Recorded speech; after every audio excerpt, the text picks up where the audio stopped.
Hey, what's good, everybody? Welcome back to the Fins Up Network. And I tell you, it's just never dull being a Dolphins fan. Here I am, mentally prepared. I just got everything prepped, ready to go for my linebacker preview position for the 2022 NFL offseason for the Dolphins. And what do you know? We get Amari Cooper news. And since this is a little bit more pressing, more time sensitive, I had to make the video today about this. So, where this is coming from, we saw the tweet come out from Jordan Schultz, and you got a summary right there on your screen. But it says, should the Cowboys elect to trade instead of release the four-time Pro Bowler? I'm told Dallas is seeking a third-round draft choice, but might settle for a fourth. So before I go any further, you know your homework assignment's coming. Can't be the lazy listener. If you think the Miami Dolphins should be the ones that trade a third or a fourth-round pick for Cooper, go ahead, give this video the thumbs up. If you think they should wait to see if he's released, if you think they should trade something else, if you like a different free agent, if you like a draft guy, go ahead and leave your thoughts in the comments below. Excited to hear what you have as well. But let's take a peek at this contract, because I want to tell you why I think the Cowboys are doing this strategically. So Amari Cooper signed through 2024. He's due $20 million each of those years. And on top of that, he's got a $2 million signing bonus each of those years. So for the next 3 years, he's got a $22 million cap hit. And here comes the Cowboys strategy. The report comes out earlier in the week that Dallas is considering releasing Amari Cooper, and it's likely because of the cap number. I mean, I'm sure they like his production. I'm sure they like him as a player. He's a good player. He's going to make your team better. But we don't want to pay him $22 million. So you see this information come out. You see how many people are like, oh, we want Amari Cooper. We want Amari Cooper. And now you dangle out this idea of potentially trading him instead. So if you can get a team to trade for him, boom, you're no longer on the hook for that contract. Versus releasing, you got to pay a portion of that because you're cutting the ties early. So that's the situation that you're currently in right now. So what are you getting with Amari Cooper? Let's start with that. He's going to be 28 years old going into the season. Over the last 3 full seasons with the Cowboys, here's what he's averaged: 80 receptions, over 1,000 yards, 7 touchdowns. And keep in mind, those numbers include missing 2 games in 2021.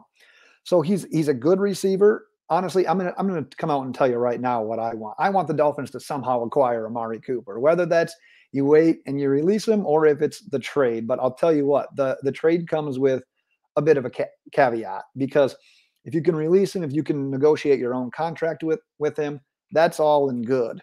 But the caveat is, if you end up having to make that trade, I don't like the idea of Miami having to pay Amari Cooper $22 million a year over the next 3 seasons.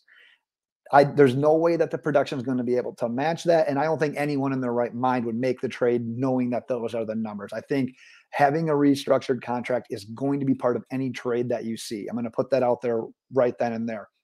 But let's look at what the Dolphins have in regards to some of those draft picks, because if you look, they've got their late first, they've got their second rounder, their own. The third rounder that they have at 101 is a compensatory pick. So that's tail end third round. Then they've got 2 fourths, and that comes basically middle to late-ish fourth round. So if you're looking straight up at what Miami could potentially get with any of those third or fourth rounders, yeah, there's quality to be had. It is a deep draft. You're obviously giving up on the potential of a guy that's like 21 to 23 years old. I get all that.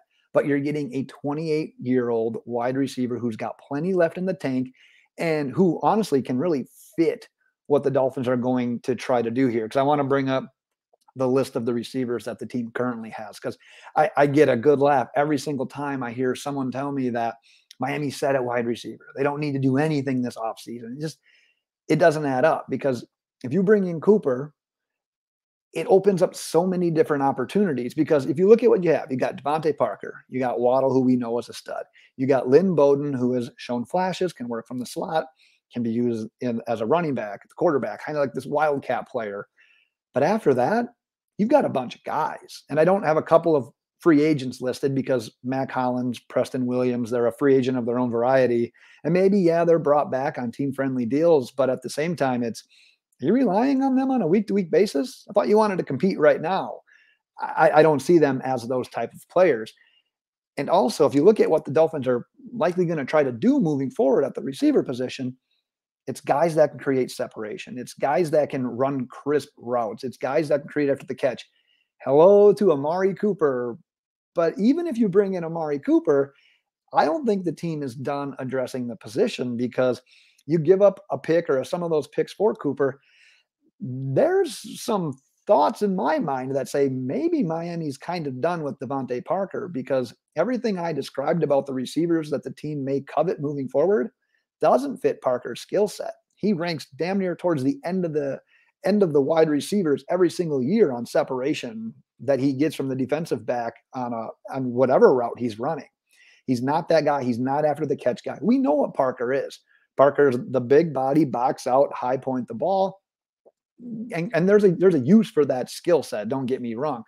But keep in mind, Miami just also franchise tagged Mike Gesicki. So if you're looking for a big body guy who does line up outside, Miami kind of already has one of those guys potentially if they keep him on the tag for this year. And not that Cooper's a tiny, slight guy anyways. He's got a good frame. He's a built-up wide receiver.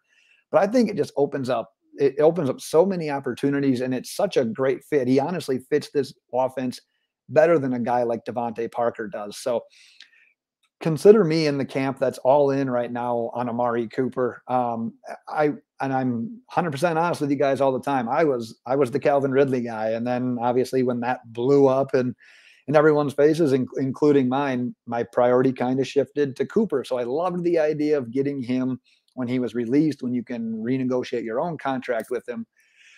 But man, the way that Dallas is playing this with all the teams that you're going to see rumored to him, they're playing it smart. They're just driving up that price of what it's going to cost. And honestly, if Miami can get him for one of those picks or a couple of those picks, I don't know how you say no to that. To get that proven commodity at still only 28 years old, it's going to be tough to find that in the draft at that point in time. So that's where I land on it. Like I said, I'm curious to hear where you guys land on the whole idea with Amari Cooper, but keep in mind, it comes with that caveat that if there's a trade, you need a restructured contract. $22 million for Amari Cooper is a little too spendy for me, but that's what I've got. Let me know your thoughts as well. And until next time, Dolphins fans, have a great one.